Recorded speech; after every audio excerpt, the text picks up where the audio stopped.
Greetings, Marsh here, and welcome to episode 139 of my modded Factorio playthrough. In this episode, we are going to use Helmod to plan the very long process that it takes to make modules. Enjoy. So the main limiting factor is probably going to be all of these circuit boards, because enough goes into these where we don't really want to be producing them all right at the location that they're being used. So we want to put them on a bus, and I don't really feel like having any more than one red belt of items at a second.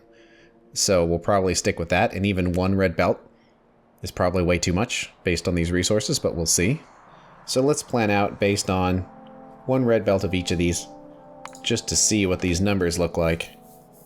Can kind of already see that that's probably going to be way too much.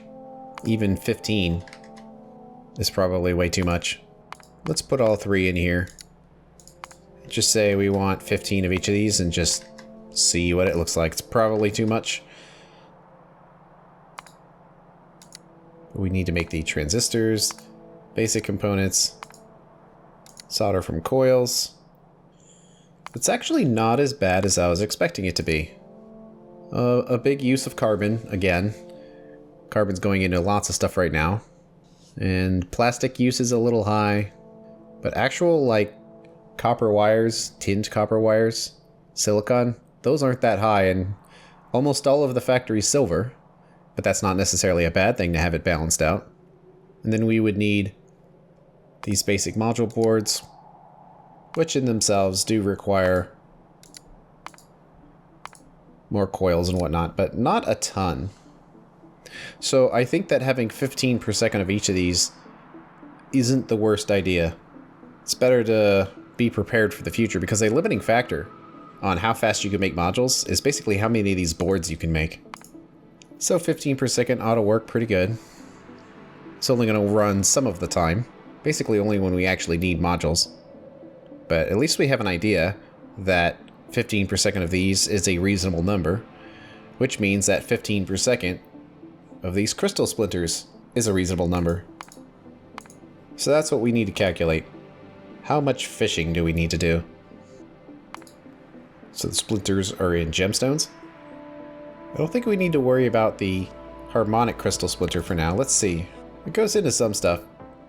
Beacon, saw blades, and also the pollution cleaning and producing circuit boards if we'd ever actually make those. So we probably do want to make these as well. So since it's a 1-to-1 ratio, let's just say we want 15 of the harmonic version. And then we will pull off anything we need for other uses, and the harmonic speed will just slow down, just to make these numbers all easy. So it's 40 machines to do all of that. So that's the 3 colors and the grinding wheels. We'll take it down again to have this version, which splits the raw crystals into what they need to be, and that's the path of the crystals. So then to make these splinters, we'll use the second tier, and that's made from the polluted fish water of the various types. I'll do the Santa Ray breeding, because the thing that they need besides nutrient pulp is just meat compared to like algae, because the algae is stuff that can go into other processes, but just meat is stuff that comes from the fish itself. So with a slight reduction of output of fish, we don't have to worry about that. And even so, it's one less fish for every 5 to 10. So that seems like a pretty good deal. So of these 2 versions, we want to do the petting version to produce the fish water, and 300 fish tanks. Let's see, what kind of nutrient pulp are we making? Well, we've got all of these. We're making 75 nutrient pulp a second at maximum. And that's only half of what this would need. And unfortunately, it's not as simple as saying, well, we're not going to need all these crystals all the time. We don't really have a choice, because we have to make all crystals equally. We can grind up the ones we don't need, but we still need to produce them at this rate. So it's looking like we're going to have to farm something to give them food. I mean, we don't necessarily have to make this big, and this is really planning for the future. But the problem here is that we need all of these splinters to make modules. So if this is made very small, we're just going to have a situation where we're constantly out of modules waiting for modules. This is basically nuking our factory to go everything into modules. We got to prepare for the worst case scenario that the factory is doing that. So we probably need to build this big, because if we don't, we're just going to have to come back later and expand it again, and that's going to be annoying. Well, the bottom of this is we need to make artificial fish water, which is just made from regular water and saline water. That's 375 saline water a second. We probably should build into this setup the ability to make that saline water if the factory doesn't have it. But we'll worry about that last. Okay, so there's a lot going on here that we need to make sure we prepare for. One is that we are going to be consuming fish doing this. So besides the petting tanks, all 300 of them, we also need breeder tanks as well. Luckily though, we don't need a whole bunch of them. And we can get raw meat directly from this same process. So let's see if we can get this set up correctly. I think the matrix solver doesn't quite like this because of the order that's being done in. So let's do it by hand. So because some of the fish in the breeder tanks are going to supply meat for the breeder tanks, seems unhealthy for the fish, that we need to scale this production up a bit. Okay, seems to be fairly well balanced here. Just type the numbers in manually. Where we got 20 fish tanks and 1 butchery, making all of our fish, and that's a nice even ratio, so maybe that's not an accident. In addition to the 300 tanks, with the fish petting producing the artificial fish water. So now we kind of need to go down the list and make sure we're covering everything. Well, one entirely separate line we need to be prepared for is what happens if we don't need any of these crystals. We'll need to have the ability to grind them down, and they're all basically identical. So the input would be 15 crystals going into 4 ore powderizers. And we'll have 3 of these. Let's make all 3, actually. That way we can calculate these milling drums, because we're going to need lubricant for that. And we'll need 12 assembling machines.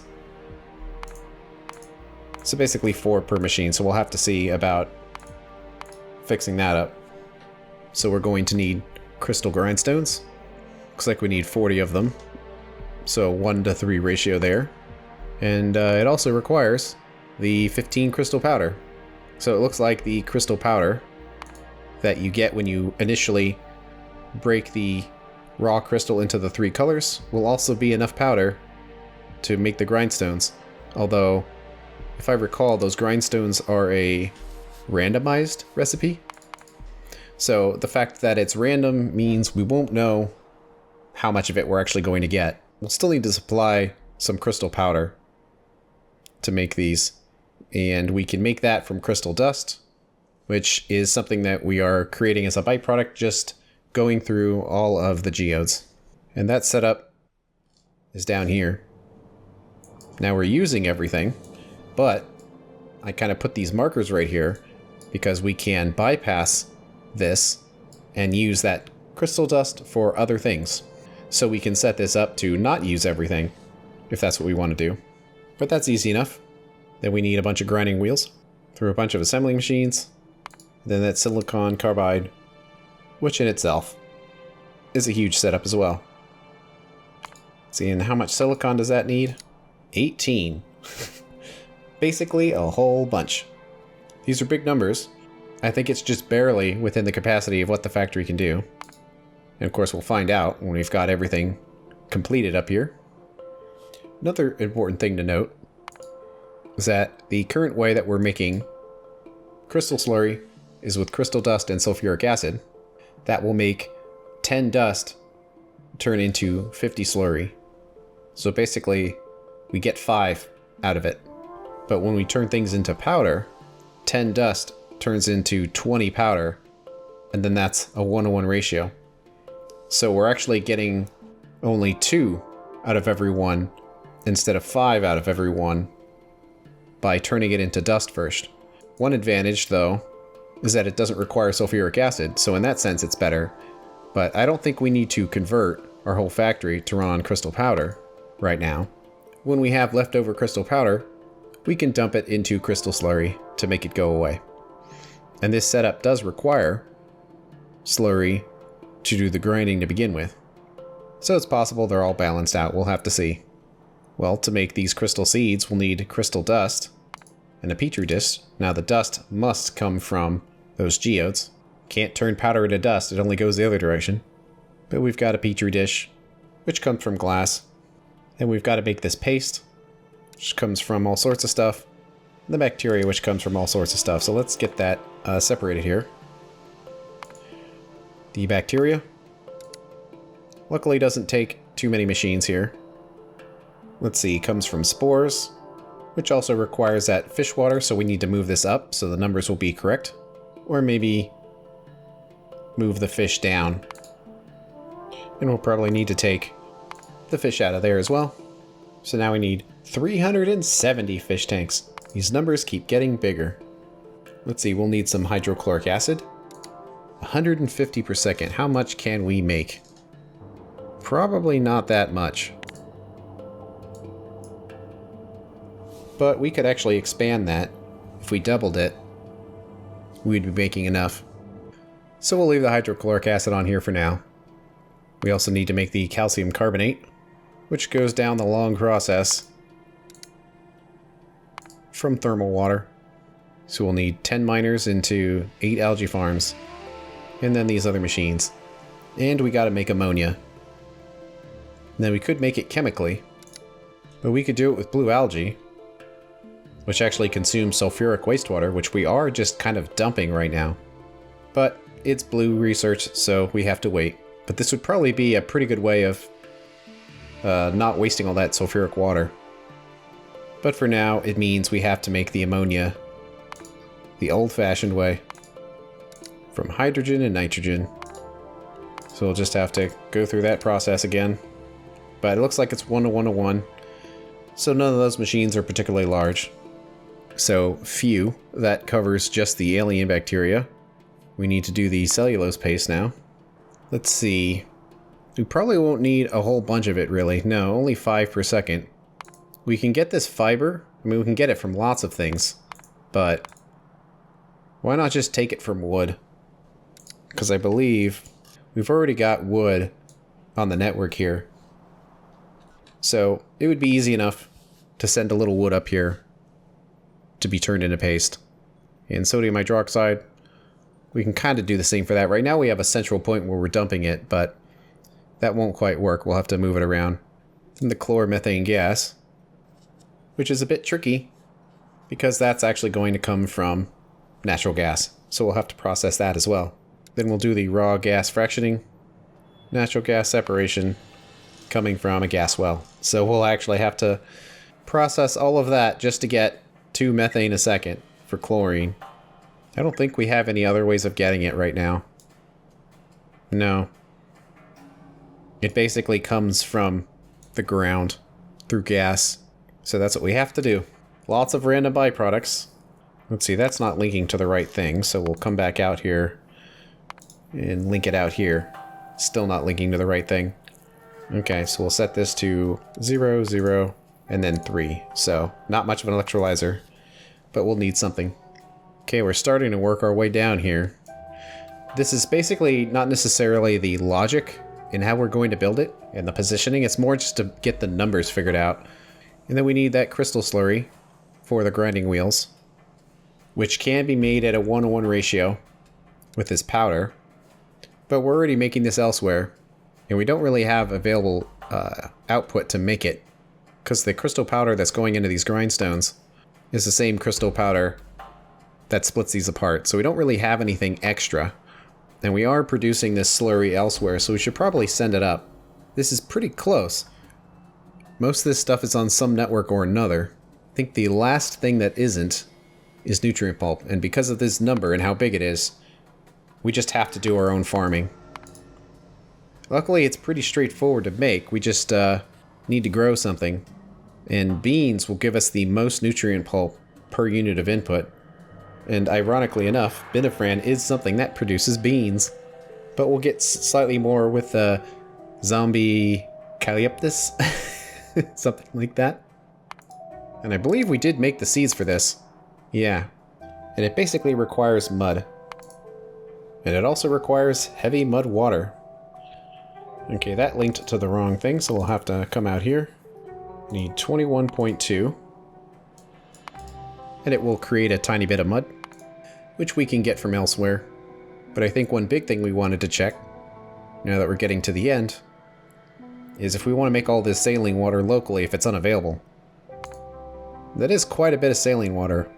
We might actually not have an overload of it anymore. I don't know why it's not linking. Oh, it might be linking to mud again. Yeah, that's why it's wrong. There we go. Ah, I see. That it links both of these numbers, mud and saline. So if we just go to mud and say 0, it'll go back to saline. Now it's not linked, but it's just using the items from memory. So that way we didn't have to type the number in. But now we can go down here, getting all of that. And actually that's going to create 9.1 mud. So it's actually going to create a lot more mud than we need. So we probably won't have to send mud up here. Okay, most of these numbers are pretty good. Some of them are just spillover numbers, so we don't have to worry about those. And the rest of this looks like stuff we're already producing. So there we go. Are you lost yet? And this is just to make the crystal splinters. The actual modules will come after this. So yeah, I wanted to put this off for a reason, but I think we're at the point where we can't really afford to put it off anymore. We have to do this. And it's a lot of separate processes. They don't have to be all right next to each other. So we can just do them individually. Now some logistics concerns will matter. For example, with the fish, we need to have the nutrient pulp and the fish water next to it. So that means the farm should be nearby. We don't want to put them all over the place and then have to ship it in. But that is such a central location to the build. Perhaps we should worry about the fish, where we will have the petting setup, 367 fish tanks, which requires nutrient pulp and fish water. And then the breeder tanks, which require the same things, and produces the raw meat through the butchery. So then we only have to worry about the fish water and the nutrient pulp. The fish water will come from all of these chemical plants, which will then have all of these saline plants nearby, making sure that that saline water is available and producing a ton of mud. And then the nutrient pulp will come from these farms, and since they're nearby, they will also make use of that mud, and that will minimize the amount of pipes necessary, at least for the fish. When you look at this separate from everything else, there's really no byproducts where the input is pulp and fish water. The fish water is just saline water, so we will need to have some kind of train or pipe or something sending the resources all the way up there. At least what the base currently has available. And then what's still needed will be produced using all of this, which the only byproduct is mud. And that mud byproduct is going to go into making the nutrient pulp, which in itself doesn't have any byproducts. So the only output of all of that, besides polluted fish water, is probably going to be mud. And an input is going to be some amount of saline water from the rest of the factory. So we have something to build here. We want to look at the numbers to see what we're working with here. Certainly fish tanks. We're going to want to make those on the bus, because that's a lot of fish tanks to have to handcraft. The butchery we can make by hand. I don't know if we have chemical plants on the bus, but we should, because that's a lot of them. And that's not very many farms. We could probably handcraft that stuff right there. So we need fish tanks and chemical plants. And looks like this process is finished. It caught up. How is it doing? Is it still making these right here? Right, that is not running. It's probably just not set up correctly. We'll have to go down there and check. But this caught up. Used up all of the resources that we had, so we might have to go around looking for more. It populated enough of these. So for now, we're good. And then the thing that we need are these seeds right here. So I'll just leave 5 in there so the logic works. And we'll take the rest of the seeds with us for use on the farms. Let's see, research is completed with those other things. Is there anything else we want to work on in the meantime? There kind of is, actually. Well, increasing mining productivity would be rather nice, especially for bobmodium, which is quite slow. This is going to be a lot of random stuff to fill up the list, but we might as well. Like the second tier of fluid burning generator. Not that we need it for anything, but if you recall the way the generators work is it's basically power generation that has only one building, so it requires no input of water. Just the fuel and it makes power. It's not as efficient, but it's easy, but we'll grab it. And that generator just requires, aluminum, Invar, just random stuff we're making. We can grab the Mark II for locomotive and cargo wagon. Requires Invar and steel, electronics. And as far as the wagon is concerned, it is a bigger wagon. So where the standard wagon has a capacity of 40, the second tier has a capacity of 60. So 50% increase for what your trains can move. So it's quite good. I don't know when I'm actually going to replace everything. Probably when all this stuff is on the bus, but at least for whenever we're building trains, we can at least start replacing them. And the Mark II locomotive, which has a max speed of 367 kilometers an hour and an acceleration of 900, compared to the previous one, which has max speed of 259 and an acceleration of 600. Also, the Mark II locomotive runs at 120% efficiency, so you get more from less fuel. So not only is it faster, but it's more efficient as well. And we might as well grab fluid burning boiler too. Probably won't use it for much, but hey, let's fill up the list. And pump jack 3 will be relevant soon when we're mining for oil. The next tier of mining drill would be nice as well. Probably don't want to go through the factory replacing everything right now.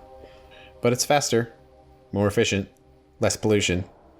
So the mining speed is 2, and pollution is 6 per minute, where the number 2 is 1 per second and 8 per minute.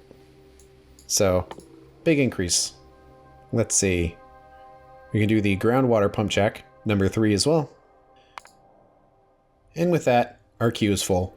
We don't need any of this stuff immediately, but they're all direct upgrades for stuff that we're building, so we want to be ready that if we handcraft any of this stuff, that at least we can make the best version. As far as replacing and upgrading the factory, well, the factory's kind of getting to the point where it's kind of too big to constantly run around and upgrade everything just because you have a higher tier of machine. So the best thing we can do is be prepared for the future and at least be able to build the better machines whenever we need them.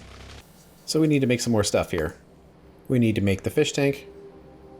And let's make sure chemical plants are not already on here. I don't think that they are. Because up until this point, we haven't needed to make a whole bunch of them. Yeah.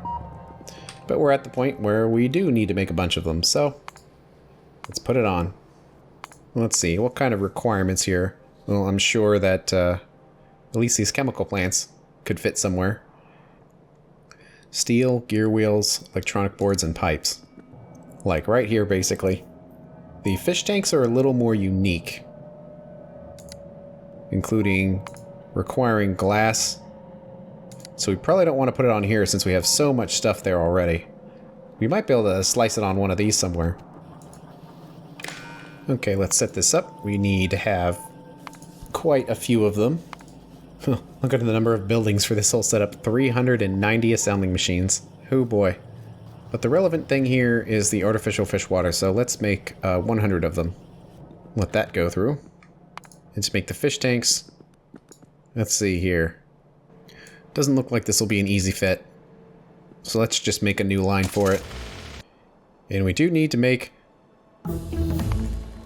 a whole bunch of these with lots of pipe, so we probably want to try to do some direct insertion or something along those lines, because this is just so much pipe. Even to make 0.2 of them a second, we still need to make 11 pipes. And it's going to take quite some time to make the required number of buildings, about 400. So we might want to think about scaling this up, at least to a number that makes sense.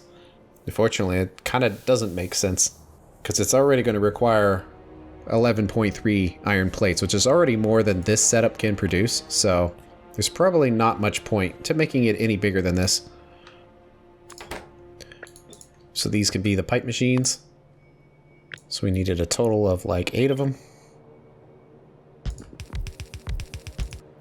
The rest of this stuff is needed in much smaller quantities.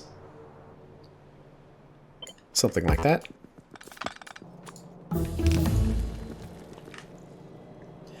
Okay, we got through all that research. That was pretty fast.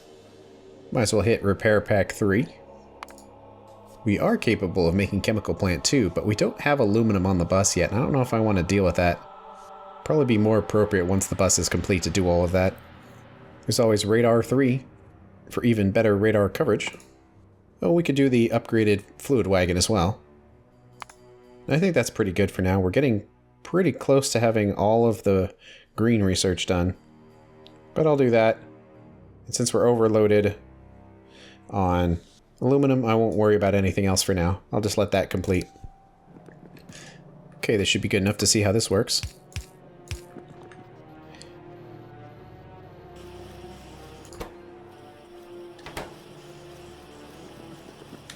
Seems mostly good. Let's double check here.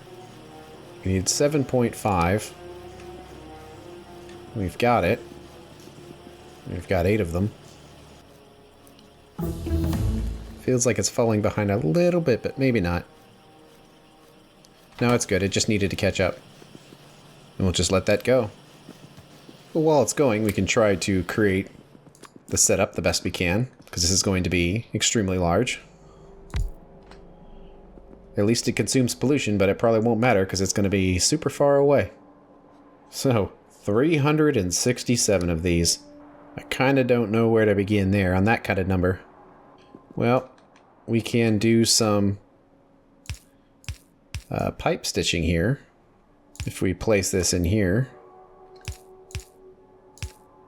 Then put some undergrounds in there, so it should copy.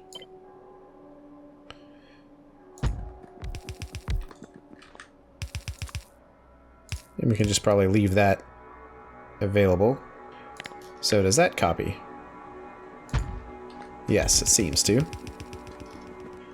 Then the output of this is going to be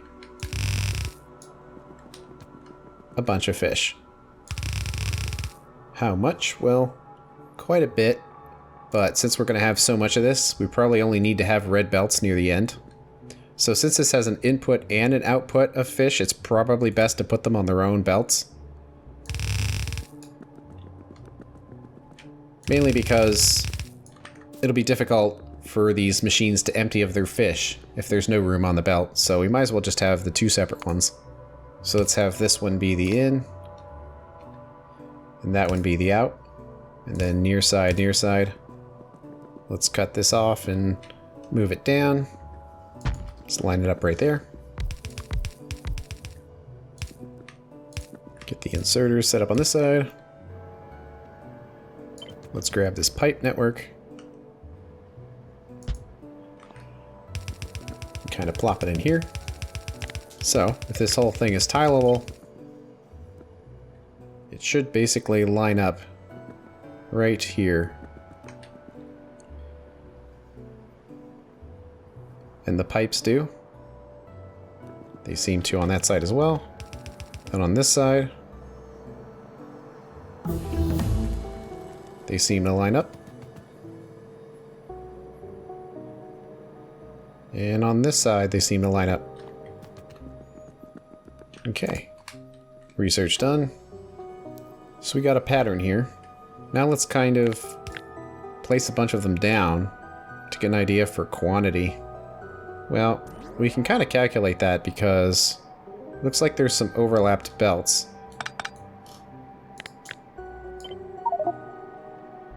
There's also some right there. There we go. So now this is a perfect count. Minus lights, of course. But lights are less important these days. Let's just put one right in the middle and call it a day. Actually, let's just grab this as a blueprint. So if this makes 8 of our fish tanks, then we need to copy this about 50 times. Which for one, is going to mean a whole bunch of pipes. 3,200 straight pipes. So we'll let that get started. And 2,400 of the undergrounds. It might take quite a long time to make all of that. So I kind of want to scale this pipe production way up.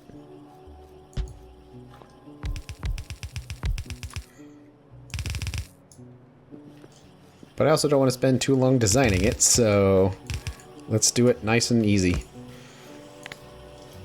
And I kind of want to do the same thing again.